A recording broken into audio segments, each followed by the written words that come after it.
I want the horse to adjust even when it's not set up correctly. See that little stumble? That's what we want to work out. And walk over. Good boy.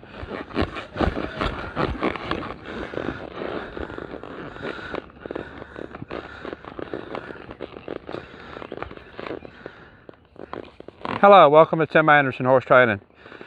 Today I want to talk about changing a horse's career from a reining horse to a ranch riding horse.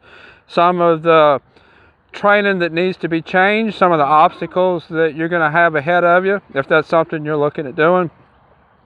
The horse that I'm on today is, I believe he's 15 years old. He's had a pretty long and pretty good career showing as a reining horse. And the owners now want to kind of ease up on the riding, do something a little easier on him. So they want to try to swap him over to show and ranch riding. He'll still be showing. It'll be easier on his body, not as strenuous. So that's the direction we're going in with this horse. It's going to be a career change for him. A lot easier work for him. And we're going to talk about some of the challenges that you have to work through if that's something that you're considering doing with your horse. So I'm going to take him out to the rail. I'll walk a little bit and we'll talk about some of the differences between a reining horse and a ranch riding horse. I know it's really popular nowadays to take a reining horse and swap it over to ranch riding. Some horses will swap over easier than others.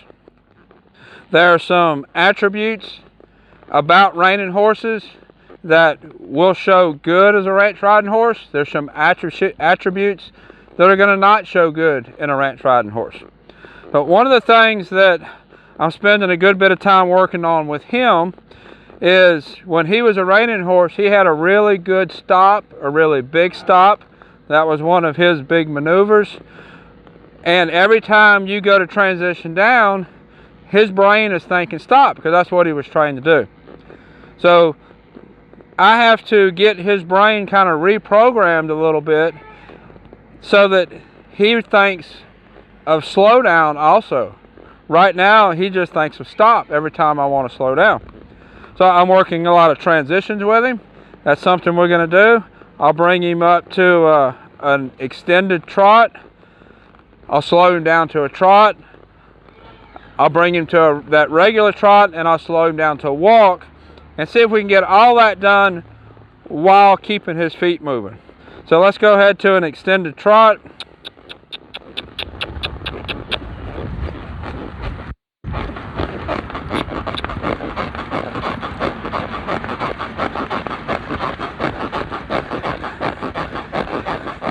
Now what I want his cue to be from the extended trot to the regular trot is my sit. Right there. We need to maintain that trot. There we go. Good boy. When I sit and kind of bring my hand back, I want that to be his cue to go from the extended trot to the regular trot. That way I'm not pulling on him. Let's do that again. Extended trot.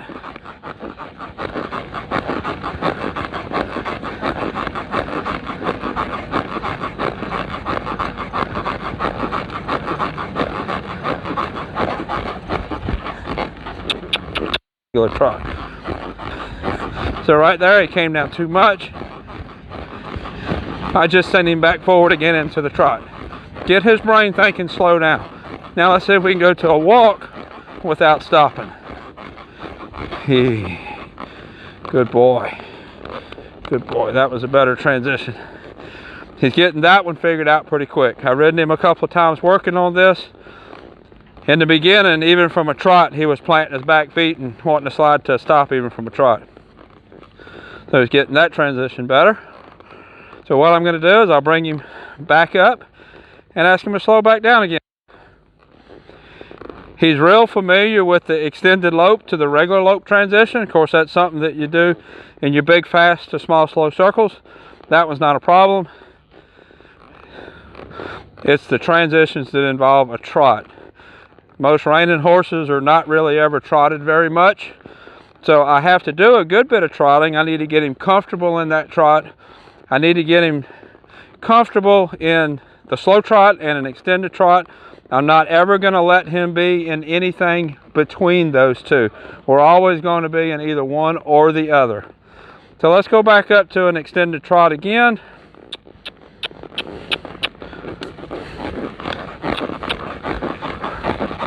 One thing to take note of, all transitions happen sitting. So if you're posting this, you want to sit and then transition down. So let's come on around. I want to stay in it long enough that it starts to feel like work, and he's thinking that slowing down might be a good idea.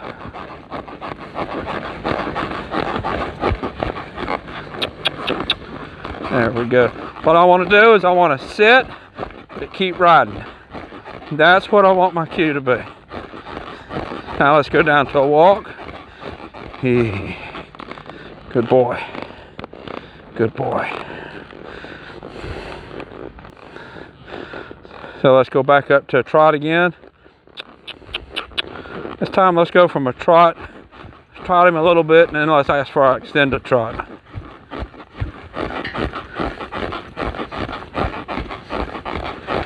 One thing that you would have to pay attention to with some horses, reining horses are taught really to not follow the fence. You get down, going in a rundown, you don't want them locking onto the fence. He seems like during his training that was really worked on really well. He doesn't seem like he really cares whether he's by the fence, away from the fence. So that's something that I'm not going to have to work on with him. Not a problem. All right, let's go ahead to our extended trot. Stand, run my hand forward. Make sure there's no droop in the reins. Little squeezes with my calves. Now I'm going to try to sit a little softer this time. I'll come on around where you can get a better view. Pretty nice extended trot there.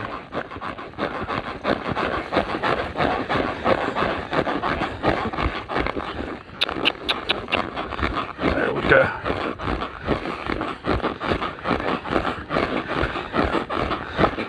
His regular trot actually has a little bit of suspension and a little bit bouncy. His extended trot is smoother than his regular trot. A little bit unusual there. Go back to an extended trot.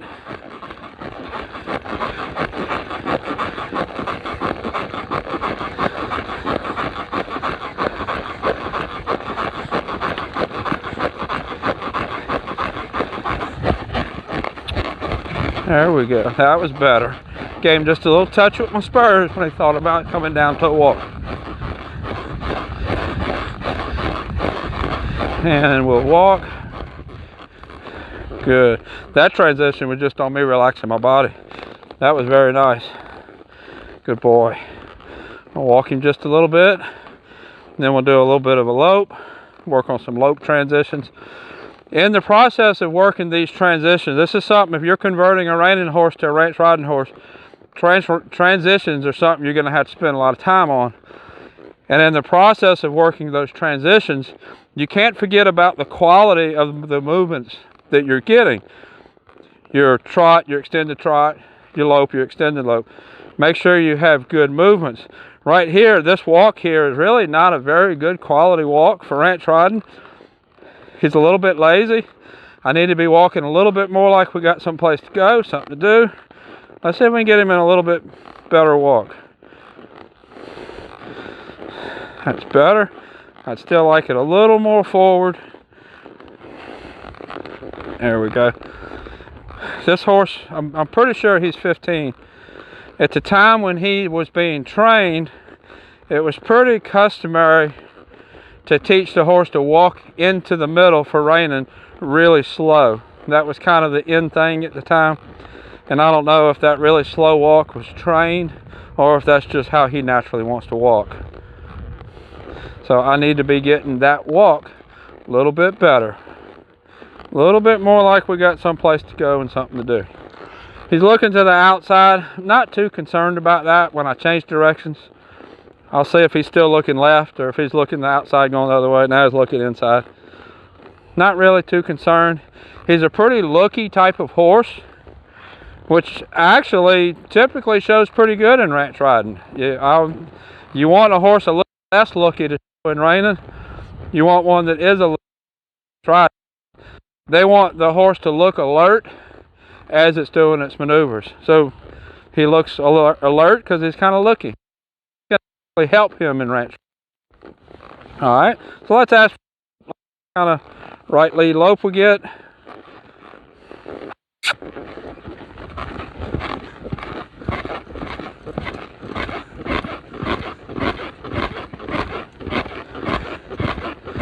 Again, his head is a little lower than what I would like for ranch riding.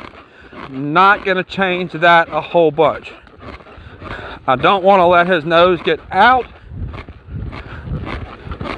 Going to make him stay collected and rounded, especially since he has been made to stay collected and rounded his whole life.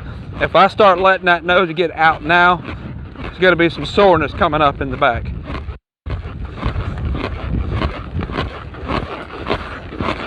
All right, let's see what we get when I ask for a transition to a trot.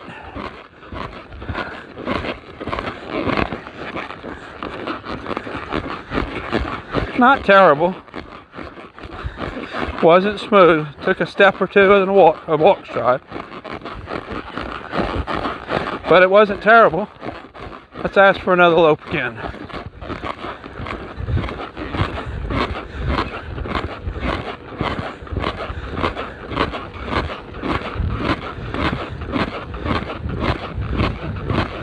Get him round again.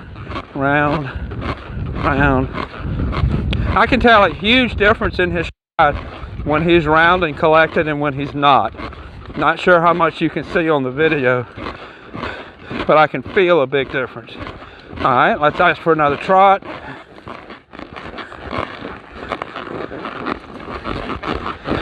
we go. And we're gonna walk. Good boy.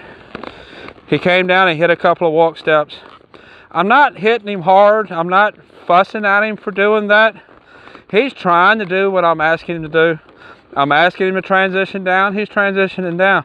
So I'm not going to scold him for hitting a walk. I'm just going to keep showing him, no, let's trot. We're asking for a trot. Then he'll figure it out. It's not a huge thing. I definitely don't want to kick on him or fuss at him or scold him for putting in effort in the direction that I'm wanting the effort. I'm asking him to slow down. He's putting effort into slowing down.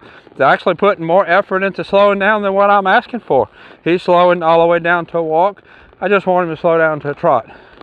I'm not going to fuss at him. I'm just going to get him back to a trot and show him, nope, this is what I want. So we changed directions.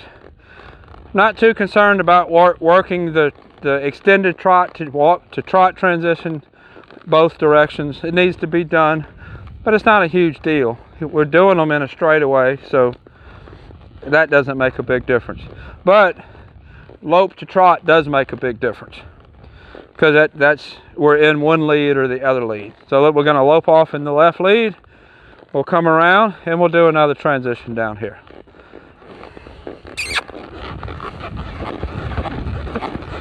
Collect him up a little bit. There we go.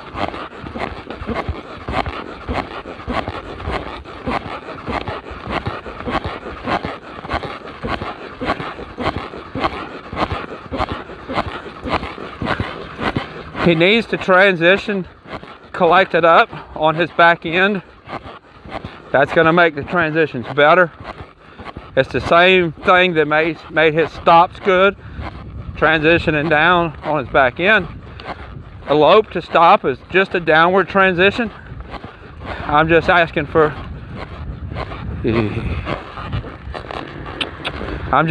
for less downward transition.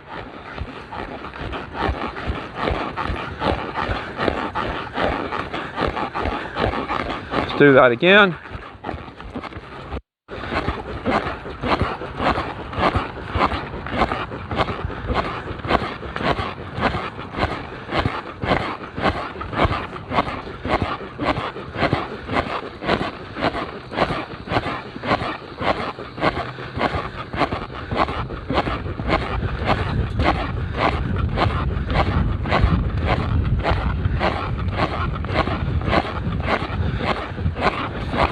relax my body. Whoop. There we go. And walk. Good boy. When I said relax, he thought I said whoa, so he went to stop. Then he realized, well, I was still riding, so that must not be stopped, so he went back loping again. Really like this horse's brain for that kind of thing. He is always trying to figure out what I'm asking for. He is trying really hard. I like that. As soon as he figured out that that was not whoa that I said, he went right back to trot. So one aspect of ranch riding that I need to work on that's not part of reining is going over boards, walking over boards, and I need to make sure that he's okay with it to begin with. So we'll walk over him. I've walked him over boards before. Just gonna see what he does.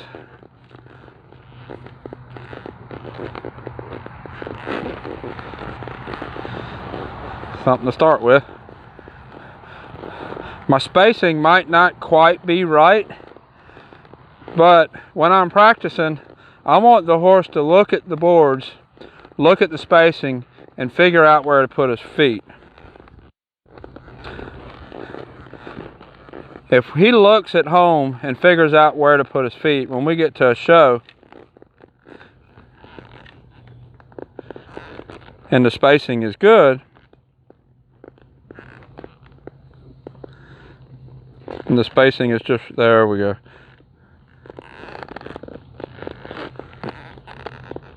Good boy. Good boy. I want him to figure out where to put his feet. Really nice start. He don't want to walk on top of the boards. He's aware of them. It's really hard to do this when you have a horse that just doesn't care about the boards. Is not aware if they're there and just kind of falls over them. He's aware that they're there.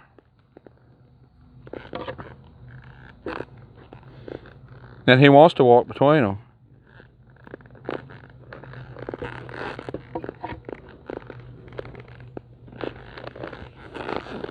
Good boy. Several patterns have you making a turn into the boards. Now all the patterns are set up so that your horse should have plenty notice that the board is coming before it gets there. However, I'm getting this horse ready for a non-pro rider, and that non-pro rider's pattern placement might not be quite where it needs to be so that that horse gets a good look at those boards before it comes to them. So I want to make sure that horse is prepared. And some patterns have the horse to my right and then turn going over the boards with enough time for the horse to really get a good look at the boards and get the footfall ready to set up in the correct placement. But in the process of training the horse, I don't want to set the horse up so that it expects to be perfect, because when that non-pro rider goes to this horse, it's a good chance it's not going to be perfect every time. Any show is not going to be perfect. I want the horse to adjust even when it's not set up correctly. See that little stumble? That's what we want to work out. And walk over. Good boy. I want him to see the boards and make adjustments even when he's not set up correctly for them. That's why I'm not too concerned about my spacing. I don't want it to be too off, but it doesn't have to be perfect. That was better. And we're going to keep walking over. Good boy.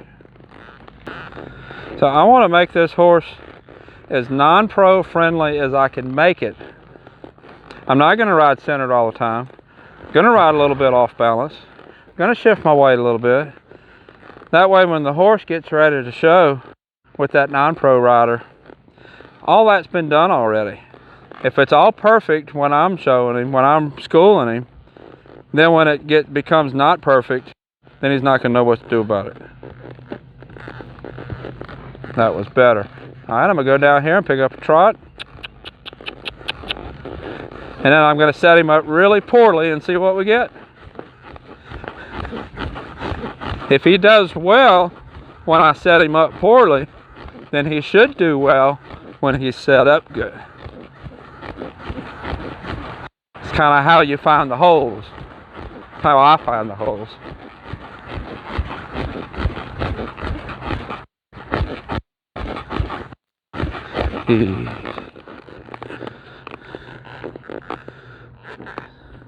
See, his brain kind of had to think just a minute.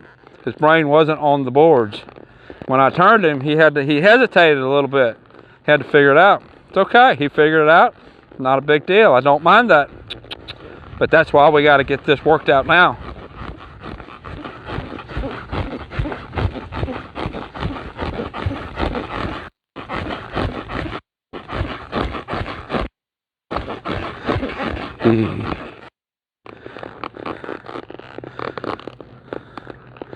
There we go. I don't mind the little hesitation there while he's figuring it out.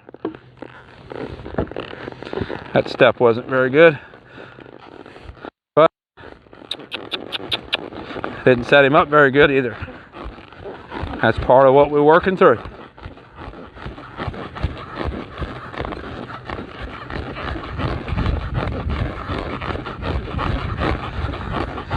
There